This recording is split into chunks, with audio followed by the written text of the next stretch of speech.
All right, people, good evening. And today was a very busy day, but at the end of it here, as we start to really wind down the day, we've got ourselves an initial 53-man roster, emphasis on initial, but it is a legal NFL roster that we could go into week one with if we really wanted to. And the previous video was obviously talking about the cuts.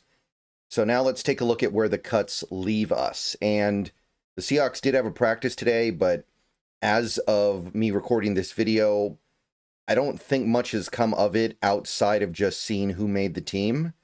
So I'm not really going to address that too much. I know that some of the players were talking to the media after the practice was over, but I'm not expecting all that much to come from any of that.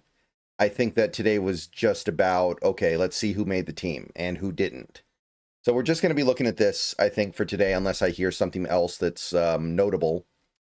But the 53-man roster.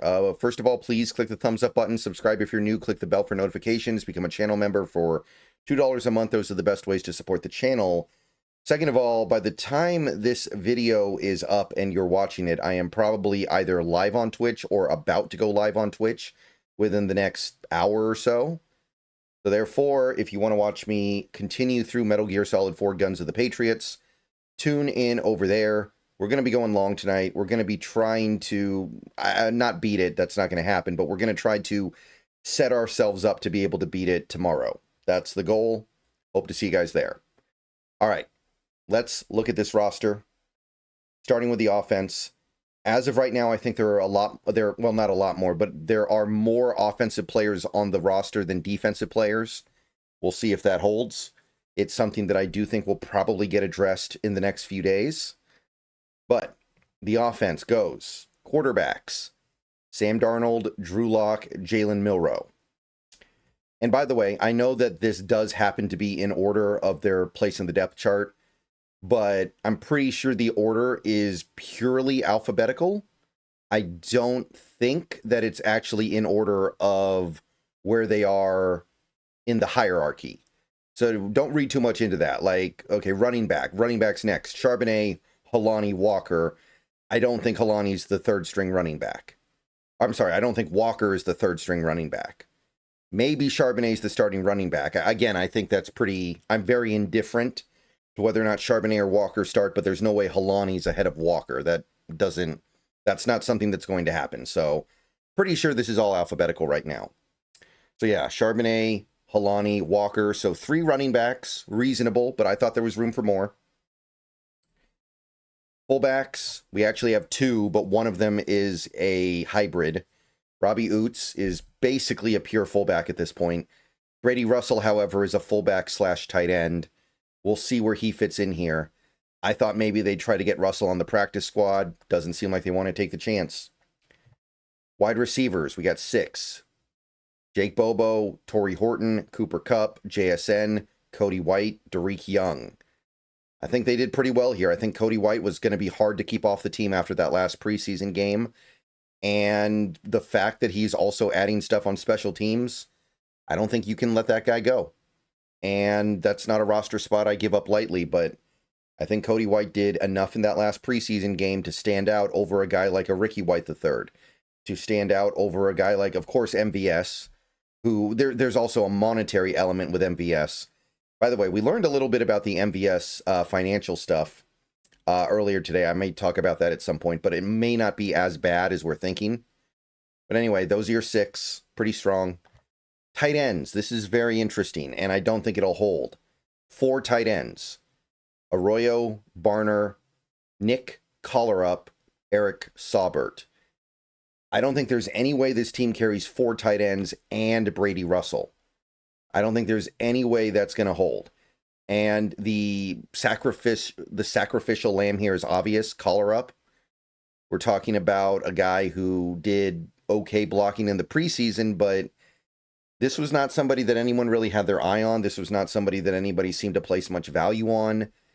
And it seems very obvious that the team is going to go out and try to get somebody off of another team's waiver wire, and Collerup will be one of the first guys on the chopping block.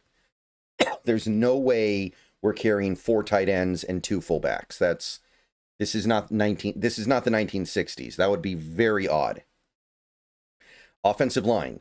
And this is where things get a little bit confusing because they group them all together. But right now, there are 9 offensive linemen. They do not have a 10th.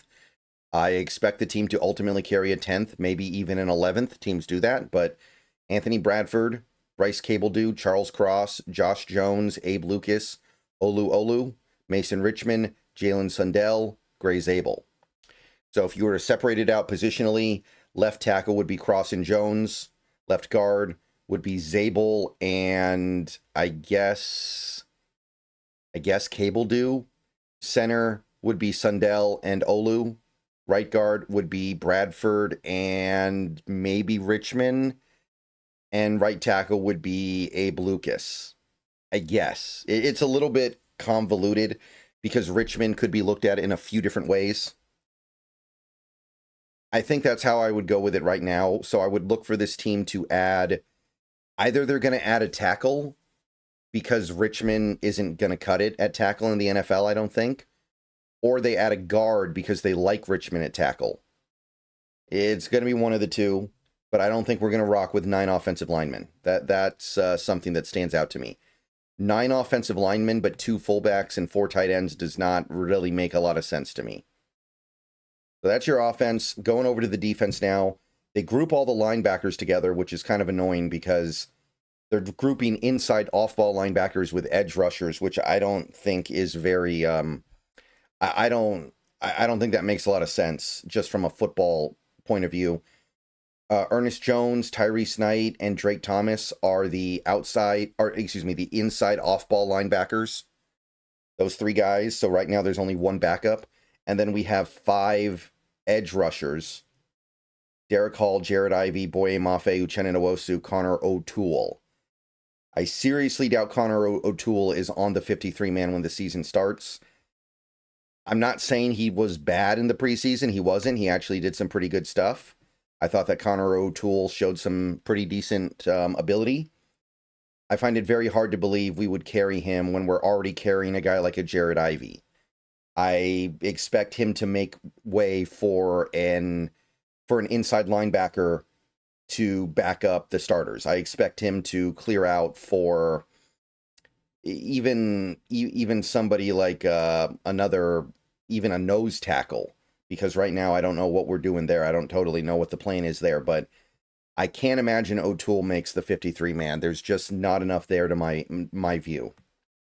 Defensive line, again, they kind of group everything together where, first of all, DeMarcus Lawrence, to me, on this team is going to be playing the same position as Hall and Mafe and Nwosu, so it's kind of weird that he's put over here.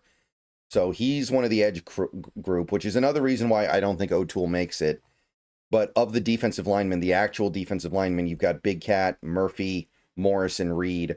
Arguably, all 4 of those guys, Morris, Murphy, Reed, Williams, are 3-techs. I think Reed might be a nose tackle, but that's still not going to be enough. So there's going to have to be a shakeup here as well. Arguably, we have no real nose tackles on this team right now. Maybe we're just hoping Hankins gets back very soon.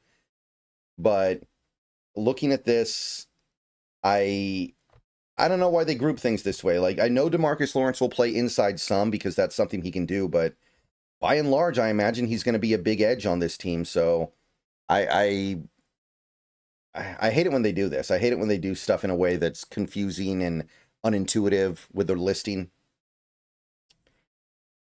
But nevertheless, that is the setup, which is kind of what I expected. It also indicates that Morris's injury is not too bad. Safeties, DeAnthony Bell, Kobe Bryant, Nick Emenwari, Julian Love, and Ty Okada. Pretty much what I expected. We all know that Emenwari is going to be a corner on this team at first, more so, but he is a safety. Cornerbacks, we got Shaq Griffin, Josh Jobe, Pritchett. Pritchett did make the team, good for him. Witherspoon, Woolen, again, pretty much what I had lined up. And the specialists, Michael Dixon, Jason Myers, Chris Stoll, as expected. So pretty clean. The one surprise to me here really is O'Toole. I kind of Ivy, but I'm not that surprised by Ivy. And that's really about it. There's some stuff that needs to happen here. We need another backup linebacker. We need another nose tackle, I think for sure. Maybe we can settle that in-house with some of these practice squad pickups, but we won't know that until tomorrow. We'll talk about the practice squad tomorrow, but that is all I have for this video. Let me know what you think down below. Once again, come watch me on Twitch. We can talk about this a little bit more if you guys want to.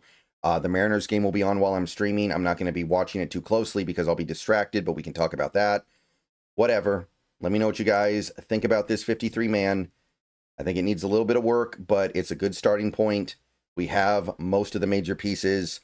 Just need to hammer this home and get ready for San Francisco week 1. All right. Go Hawks. See you guys later.